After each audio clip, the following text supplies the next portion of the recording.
In her time as a former Wall Street Journal agent, Anna Devane had experienced a number of close calls and even more close betrayals. However, the errors that she had attempted to conceal appeared to have re-emerged and were now tormenting her with a vengeance. She was troubled by a particular error, which was a botched assignment from many years ago that resulted in her losing an asset that she had sworn to protect. In Anna's attempt to bring down a deadly criminal, this asset, a young woman named Emily Weiss, had been caught in the crossfire of an operation that had gone wrong, and her life had been devastated as a result. One evening, Anna received a mystery message at her door. It was a communication from an unknown sender that provided hints about Emily's chance of survival. You believe that you are aware of who your allies are, but are you aware of who made it through? Would you be able to tell me who remembers? The letter said. Her heart skipped a beat, and Anna was aware that she needed to find answers to her questions. At this point, she was not willing to let herself down. In the meantime, Jason Morgan and Damian Spinelli, his longtime buddy and a person of exceptional technological ability, were involved in a new mission across the city of Port Charles. They were conducting an investigation into a trail of suspicious cyber activity that would target databases belonging to local police enforcement. The investigation conducted by Spinelli had uncovered a complex network consisting of fictitious identities, encrypted files, and concealed locations. Anna and the lads were each doing their own shadow hunting, and they were completely ignorant that they were about to come face to face with the same adversary. In the end, Anna's journey finally crossed paths with Jason and Spinelli's after a series of sleepless nights and leads that led nowhere. Spinelli was able to decipher a code that led him to an abandoned property located just outside of Port Charles. However, when he arrived, he discovered that Anna had already reserved the same place. Jason wore a frown. Anna, exactly why are you in this location? In response, Anna said, I could ask you the same thing, while maintaining a chilly and deliberate glance. However, there was something more that was hidden behind her eyes, and that was a weak spot that Jason rarely saw. Following an exchange that was fraught with tension, Anna grudgingly disclosed the reasons she was present. Regarding Emily, she said that she had been mistaken in the past, and that she had been under the impression that she had been alive all these years. When Jason looked across at Spinelli, he saw that he was gently nodding while comprehending Anna's hidden words. It was confirmed by Spinelli that he had discovered encrypted files that were associated with the operational process. Different parts of the same twisted puzzle were being pursued by each of them individually. As Jason watched the storm develop, he came to the realization that Anna's journey was not just about achieving justice. It was also about achieving atonement. We are good to go, Anna. This appears to be a case of us being on the same side, Jason replied while extending his hand. During the time that they were formulating their plans, Spinelli worked ceaselessly, his fingers racing over the keyboard, sniffing out encrypted messages and decrypting classified files. In addition to the information that Spinelli's data put them in the direction of a warehouse located in a remote industrial area of the city, Anna's intelligence sources had provided her with probable clues on the location of Emily. Have we made preparations for this? A trace of trepidation could be heard in Spinelli's voice as he inquired. These individuals have received training. Furthermore, if they have Emily, they already have an advantage over the other team. In response, Anna's eyes became icy. If Emily is still within that warehouse, we're going to get her out of there. That evening, they positioned themselves in the building, taking great care to avoid being discovered. During the time that they were waiting, however, Spinelli's apparatus discovered an anomaly, a sophisticated security system that was more advanced than anything he had ever seen before. Jason gave the signal for everyone to remain out of sight while he watched a procession of vehicles that were not marked come together. One of the vehicles was exited by a woman who was accompanied by a number of armed guys who then led her inside. Anna was able to determine that it was Emily based on the little glance she received, which revealed a mixture of terror and recognition on Emily's face. "It's her," Anna mumbled, her voice shaking slightly as she spoke. Jason gave a slight nod. "We should then get moving." Through a process of surgical precision, the crew infiltrated the warehouse, avoiding detection by the alarms and guards.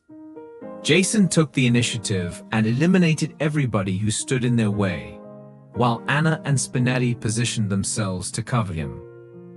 A little cell was where Emily was being held when they arrived at the location. Anna opened the door, and as Emily's eyes met hers, she felt her heart tightening up in her throat. "What about Anna?" A look of disbelief could be seen on Emily's face as she said, "Have you come to get me?"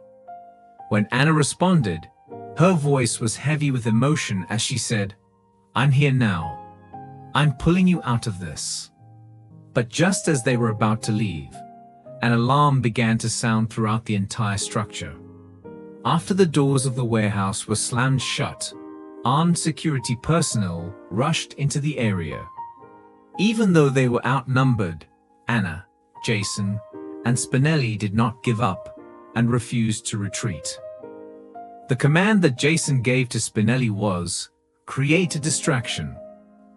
A blackout was promptly initiated by Spinelli, who is known for being a master hacker.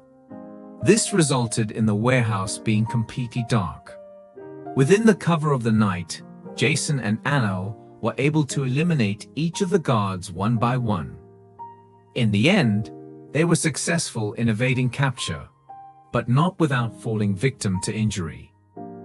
Anna had a bullet-like graze on her arm, while Jason's shoulder was injured as a result of a near miss with the bullet.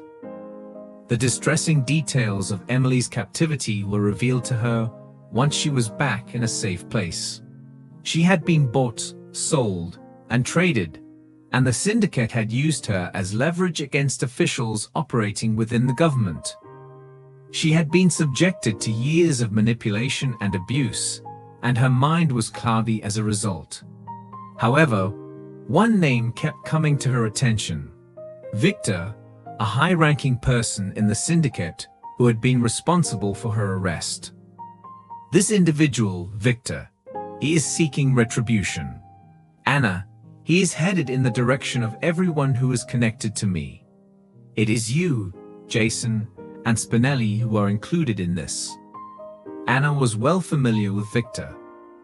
He was a man who understood every detail of her frailties, and he was a shadow from her past. She came to the realization that rescuing Emily was only the first step.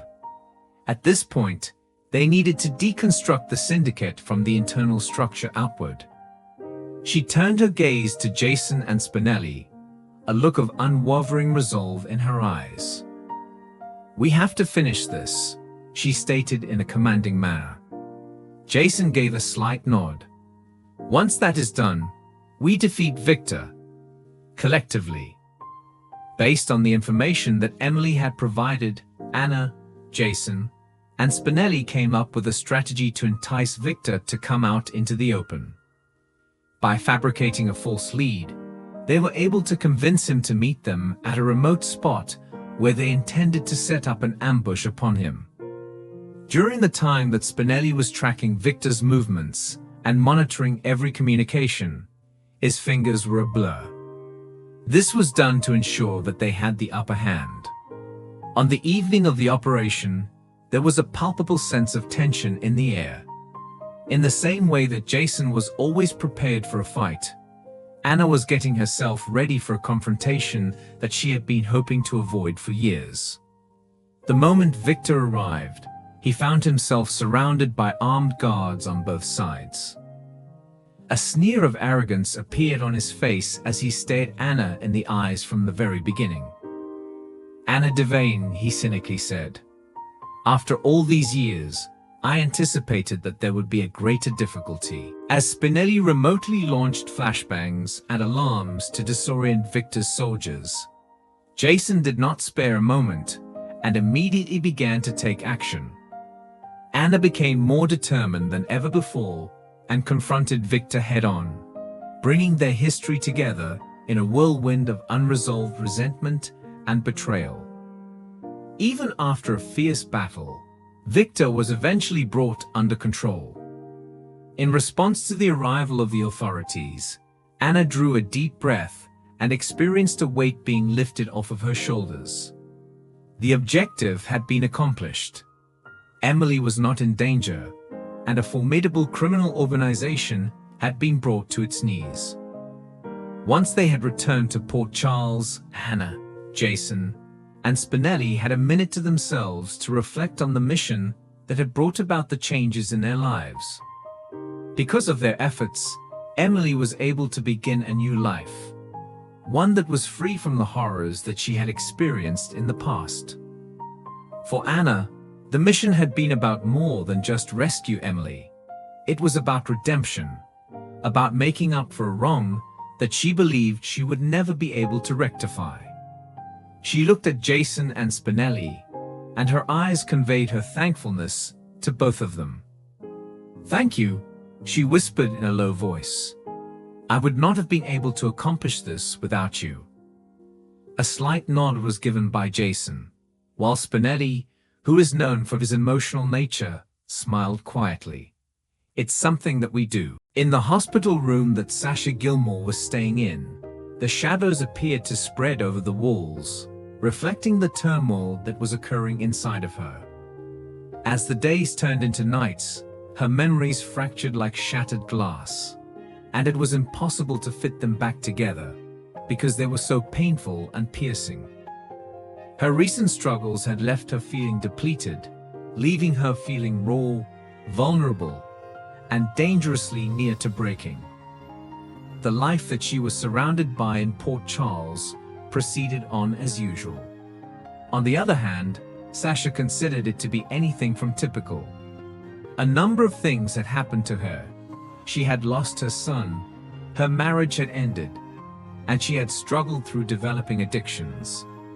Even though she had finally left Ferncliff, she continued to have a sense of confinement. A black hole of grief and rage that she could no longer repress was a reminder of the emptiness that existed within her, and every kind face and well-meaning statement brought it to her attention. It was during this precarious moment that Drew Kane, a longtime friend and supporter of those who are marginalized, paid her a visit. Despite the fact that Drew had always had faith in Sasha's capacity to triumph over challenges, he was concerned about her current emotional state. Her wrath, which she focused at everyone who had the audacity to approach her, was a hint that she had wounds that were far deeper than he had suspected. Greeting her with a gentle "Sasha," Drew took a cautious seat at her bedside and greeted her softly. "My question is, how are you doing?" She looked directly into his eyes with a ferocity that he had not anticipated. "Are you going to wait? Are you sure that's what everyone believes I'm doing?" Her voice was acrid, and acrid indeed. "It would just take one look for them to see that I am barely clinging to life." Drew gave a slight nod, demonstrating his composure in spite of her frigid gaze. "I am here to listen, regardless of how bad things get," she said. A sour smile formed on her lips as she kissed him. "Be attentive, Drew. It's possible that you'll see more than you bargained for." Drew continued to check in with Sasha on a frequent basis as the days passed. There were times when she would give him a peek of weakness, but there were also times when she would fully shut him out. The realization that Drew had about how firmly she guarded her pain came to him during these occasions. The trauma that Sasha experienced was a complex web of loss, remorse, and rage. It was a sort of darkness that few people were able to endure.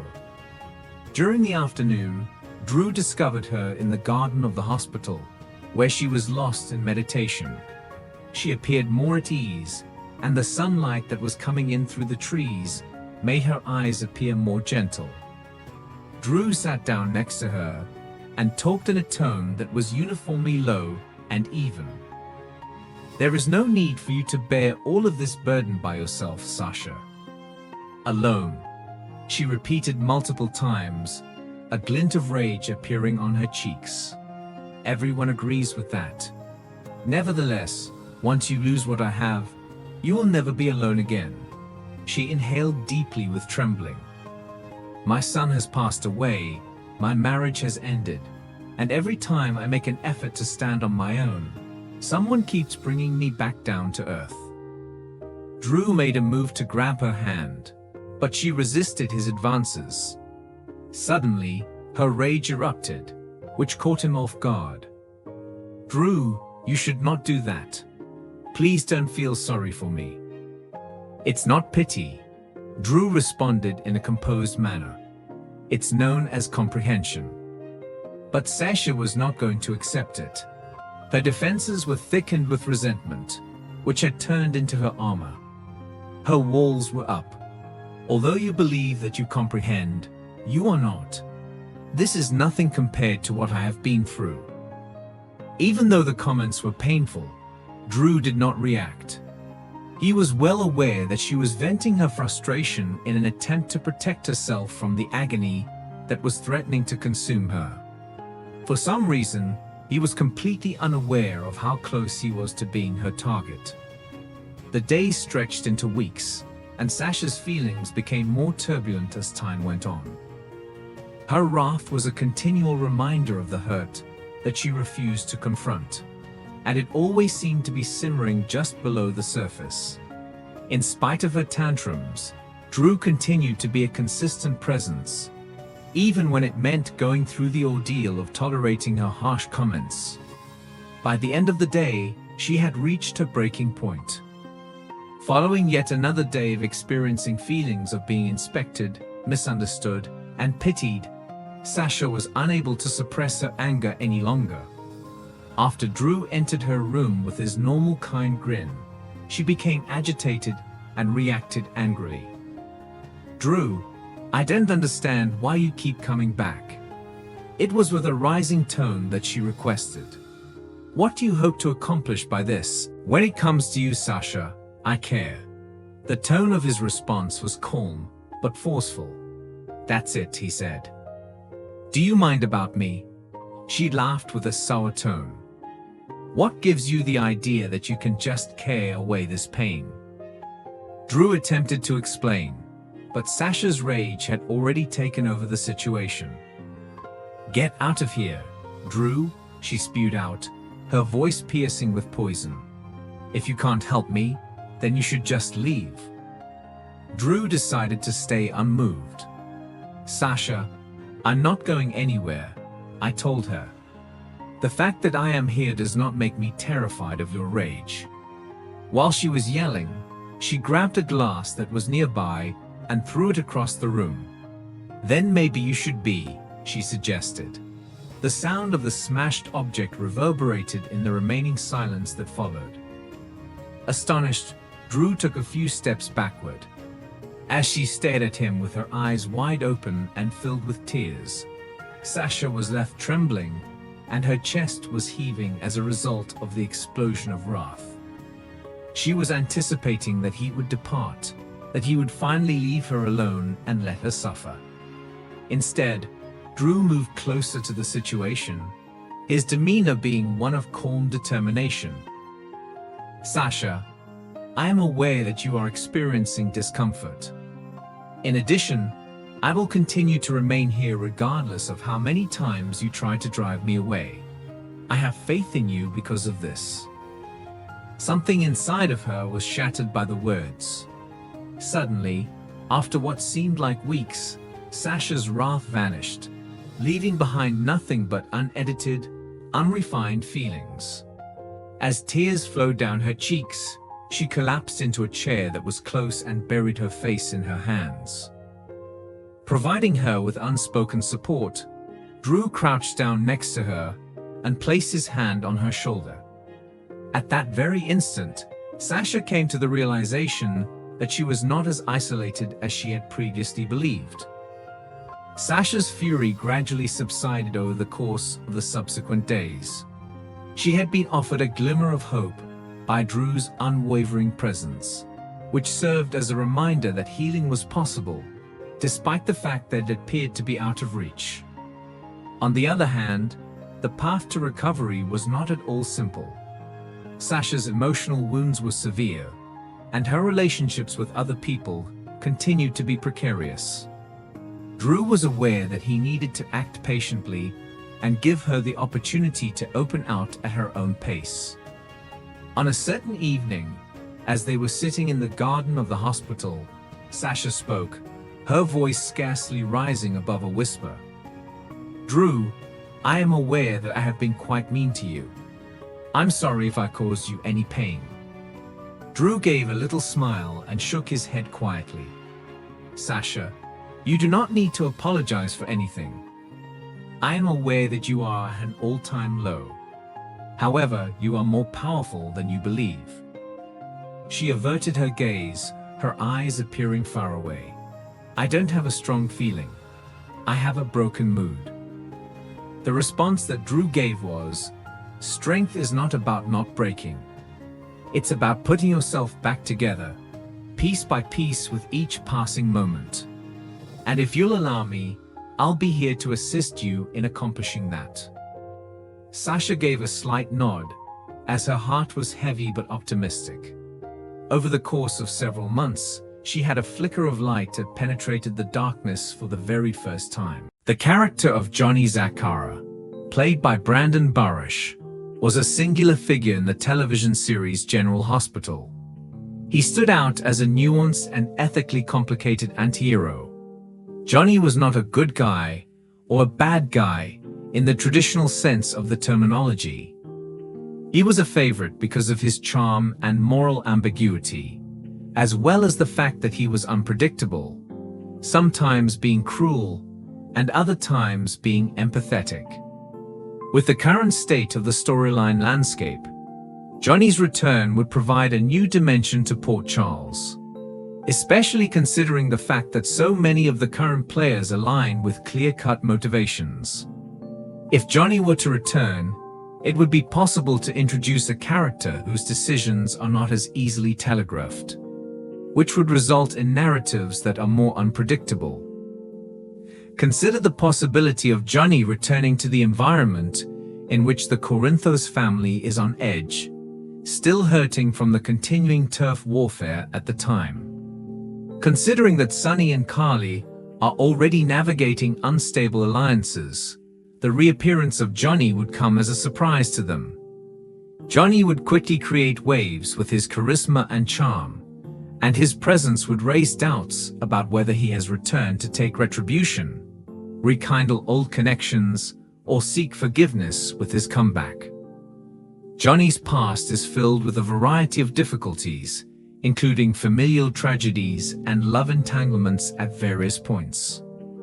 The possibility of revisiting and expanding upon these histories would become available upon his return. In the world of organized crime, Johnny Zakara's father, Anthony Zakara, was a formidable figure, and the consequences of his association with him left wounds. It would be a mistake to revisit Johnny's connections to Port Charles, because it would result in the surfacing of long-buried resentments and the rekindling of old feuds, particularly with individuals like Sonny who are all too familiar with Johnny's history. On the other hand, Johnny is not the same person he was before he took off. If Johnny, played by Brandon Barash, were to return with a different, possibly even more gentle side, it would raise questions such as, what happened to him while he was away?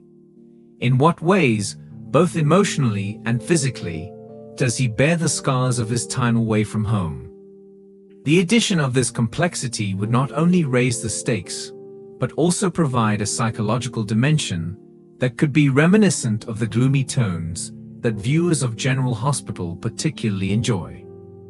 In particular, the interactions that Johnny would have with Ava Jerome would be really fascinating. Despite the fact that Ava always walks the border between self-interest and true emotion, she would find herself captivated to Johnny's convoluted psyche. The fact that they both have troubled histories and are looking for forgiveness makes it possible that their relationship will result in new plot arcs that are fraught with moral uncertainty. During his most recent visit to Port Charles, Johnny Zakara left behind a series of emotional entanglements for those who were left behind, as well as the fireworks that existed between him and Maxie. His fans adored the amorous chemistry that he shared with Lulu. Even though both ladies have moved on since then, Johnny's homecoming may bring up memories that have been repressed and thoughts of nostalgia. For instance, Maxie, who is still hurting from the previous heartbreaks she has experienced, might find that she is lured back to Johnny, rekindling a desire that has always been simmering beneath the surface. In addition, the potential interactions that Johnny may have with Sam would be a dynamic that would benefit from his return. Johnny is someone that Sam, who has her own history of making errors and experiencing heartbreaks, would identify as a kindred spirit. Their joint comprehension of the concepts of loss and resiliency has the potential to develop into a multifaceted partnership that is not solely founded on romantic feelings, but also on mutual respect and solidarity. It is possible that sparks may fly between them as they work together to investigate the more sinister aspects of Port Charles. This would make their partnership a slow-burning, will-they-won't-they narrative that fans would eagerly follow. There is still a great deal of weight and dread associated with the Zakara name in Port Charles, and Johnny's homecoming would revive ancient rivalries within the family. He would find himself in conflict with Dante, who is Sonny's son and a police officer. Dante would consider Johnny to be a potential danger. It is possible that this will result in a difficult push and pull situation, with Dante attempting to shield the city from the influence of Johnny, while Johnny seeks to demonstrate that he is not the same guy he was in the past. Johnny's presence would also be felt by the younger generation in Port Charles, which includes characters such as Spencer Cassadine and Trina Robinson. It's possible that Spencer, who strives for power and rebellion, will look up to Johnny as a role model. Trina, who is constantly suspicious of the dark undercurrents of Port Charles, may find herself caught in the crossfire as she and Spencer negotiate their own coming-of-age storylines. Johnny serves as both a cautionary tale and a dangerous ally, and Trina may find herself trapped in the crossfire. The friction that would arise between Johnny and Sonny Corinthos would be one of the most exciting aspects of the possibility of Johnny's homecoming. Following Johnny's departure, Sonny's world has undergone a significant transformation. The fact that Sonny has lost important ties and supporters has made his empire insecure, despite the fact that he is powerful.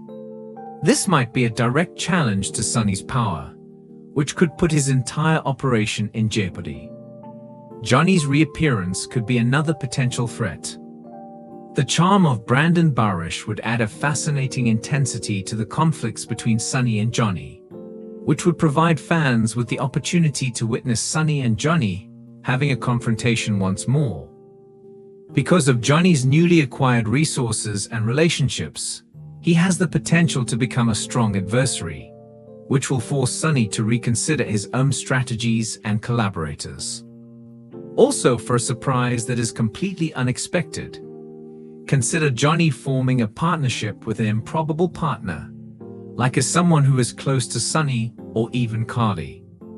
Even if it's only a calculated move to put Sonny on edge, Carly, who has always been drawn to powerful and complicated men, might find herself tempted by Johnny's mysterious charm. Because of this new development, Sunny's world would be rocked to its core, and he would be compelled to reevaluate every interaction that took place around him. It was always the case that Johnny's persona straddled the line between being a villain and a hero, and this duality would facilitate the development of compelling redemption arcs. Consider the possibility that Johnny would come back with a covert mission to demolish the criminal organization from within, possibly even as a double agent working for the Wall Street Journal. Anna Devane, who is already aware with the Zakharas and their legacy, may recognize the potential in Johnny's insider knowledge and decide to employ him as an asset in order to bring down threats that traditional law enforcement is unable to deal with. Through the completion of this quest, Johnny's redemption tale may be revealed, revealing his effort to break free from his former routines, while simultaneously working to make Port Charles a safer place. As a result of his encounters with Anna, each of the characters would be able to discover new aspects of themselves, which would present a challenge to Anna's moral code and encourage Johnny to seek forgiveness. Because of this cooperation, additional characters, such as Finn, may become involved in the narrative as they all navigate the complexities of alliances, deceit, and betrayals in the pursuit of a larger good. The character of Johnny's return would not only have an effect on his own personal journey, but would also have an effect on the entire canvas of General Hospital. As Johnny navigates his relationships with Sam, Carly, Ava, and even Anna, his impact would permeate stories, bringing new energy into the show's character dynamics and narrative arcs. Johnny's influence would infiltrate storylines. The persona he portrays has the potential to operate as a catalyst for further developments inside the city of Port Charles, including the formation of new alliances, the disruption of old power structures, and the disruption of relationships. Because of the complexities of his objectives, Johnny has the potential to kick off a chain reaction that would result in unexpected events. These outcomes may range from dramatic confrontations with Sunny to relationships with surprising friends, which would revitalize the drama that fans desire. The argument in favor of Brandon Barasch's exit from the organization. General Hospital was forever changed by Brandon Barasch's depiction of Johnny Zakhara, who captivated the imaginations of viewers and left an indelible impression on the show. Johnny came to life in a way that will be remembered for a very long time thanks to his ability to strike a balance between charisma, danger, and vulnerability. In the world of soap operas, where tales are always changing, bringing back Johnny would not only be a way to commemorate General Hospital's legacy, but it would also be a way to revitalize the show for both new fans and those who have been watching it for a long time. The layers of plot possibilities are endless. The alliances, the romance, the rivalries, and the conflicts with current characters would all add to making Port Charles a more dynamic and unpredictable place. The possibilities are endless. It would be more than just a nod to nostalgia if Brandon Barasch were to return. It would be an infusion of new and forceful energy, which is exactly what General Hospital needs to give it a shot in the right direction. As Jason watched the storm develop, he came to the realization that Anna's journey was not just about achieving justice. It was also about achieving atonement. "We are good to go, Anna. This appears to be a case of us being on the same side," Jason replied while extending his hand. During the time that they were formulating their plans, Spinelli worked ceaselessly, his fingers racing over the keyboard, sniffing out encrypted messages and decrypting classified files. In addition to the information that Spinelli's data put them in the direction of a warehouse located in a remote industrial area of the city, Anna's intelligence sources had provided her with probable clues on the location of Emily. "Have we made preparations for this?" A trace of trepidation could be heard in Spinelli's voice as he inquired. "These individuals have received training. Furthermore, if they have Emily, they already have an advantage over the other team. In response, Anna's eyes became icy. If Emily is still within that warehouse, we're going to get her out of there. That evening, they positioned themselves in the building, taking great care to avoid being discovered. During the time that they were waiting, however, Spinelli's apparatus discovered an anomaly, a sophisticated security system that was more advanced than anything he had ever seen before. Jason gave the signal for everyone to remain out of sight while he watched a procession of vehicles that were not marked come together. One of the vehicles was exited by a woman who was accompanied by a number of armed guys who then led her inside. Anna was able to determine that it was Emily based on the little glance she received, which revealed a mixture of terror and recognition on Emily's face. "It's her," Anna mumbled, her voice shaking slightly as she spoke. Jason gave a slight nod. "We should then get moving." Through a process of surgical precision, the crew infiltrated the warehouse, avoiding detection by the alarms and guards. Jason took the initiative and eliminated everybody who stood in their way, while Anna and Spinelli positioned themselves to cover him.